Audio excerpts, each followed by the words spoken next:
Now we can summarize our discussion related to cutting of DNA molecules. We have the idea that microorganisms can protect themselves from the invasion of foreign DNA that may be from any other microorganisms or virus particles. तो जब भी कोई foreign DNA किसी microbe के अंदर enter होता है तो जो होस्ट का रिस्ट्रिक्शन सिस्टम है उसको अटैक करके तो डिग्रेड कर देता है. So in this way microorganisms they can protect themselves.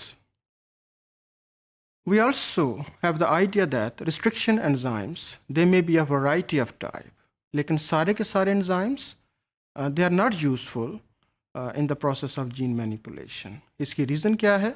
Reason ये है कि ज़्यादातर जो रिस्ट्रिक्शन एंजाइम्स हैं वो डीएनए को रैंडमली ब्रेक करते हैं. They can cut the DNA more randomly. But another category which is very well known, and it is type 2 restriction enzymes that are valuable in the process of gene manipulation, and they are mostly used to create artificially recombinant DNA molecule. So we are also aware that type 2 restriction enzymes, when they cut DNA fragments, so different type of fragments they are produced. Now these fragments they may have different type of ends. Like some DNA they have blunt ends. For example, if DNA it is digested with He3 restriction enzyme, the DNA fragments that are produced they are having blunt ends. Blunt end means that there are no unpaired bases at the end of DNA. So both fragments of DNA they have equal length.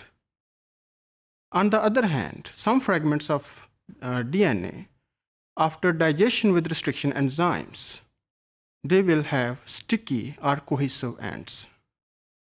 I think you are well aware that some fragments they have 5' or 3' unpaired bases, so that are complementary with other DNA unpaired bases. So that's why they are called as cohesive or sticky ends, because at 5' or 3' ends the overhang or protruding of a few base pairs are present that are complementary with other DNAs if they are digested with same restriction enzymes.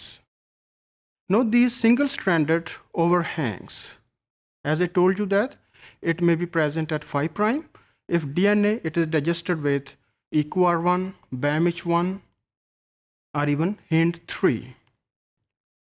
And in some cases, if the DNA it is digested with Ph.D1, these overhangs or sticky ends they are present at 3' ends. So the DNA having blunt end or sticky end depending that which restriction enzyme has been used to digest the DNA. Then you are also well aware with the nomenclature of restriction enzyme that generic name, first letter and 2 letters of the specific epithet they are used to name the enzymes. Then it is also important that which strain it is there and what is the number of restriction enzyme that has been isolated, because the same strain may produce different type of restriction enzymes. So the enzyme may be 1, 2, 3, 4, 5, and I quoted the example of hint 1, 2, 3 and so on. Now when DNA it is digested with type 2 restriction enzyme, the DNA fragments they may be of different lengths. It will depend that what is the length of a recognition sequence, how many bases are present. Either they are the 4 bases, 6 bases, or the recognition sites may be composed of 8 bases. So if the recognition sequence they are having more bases, the DNA fragments that will be produced, they are having more length as compared to those having low number of nucleotide bases like 4 as compared to 8. It also depends that how much time it is given for the digestion of the source DNA.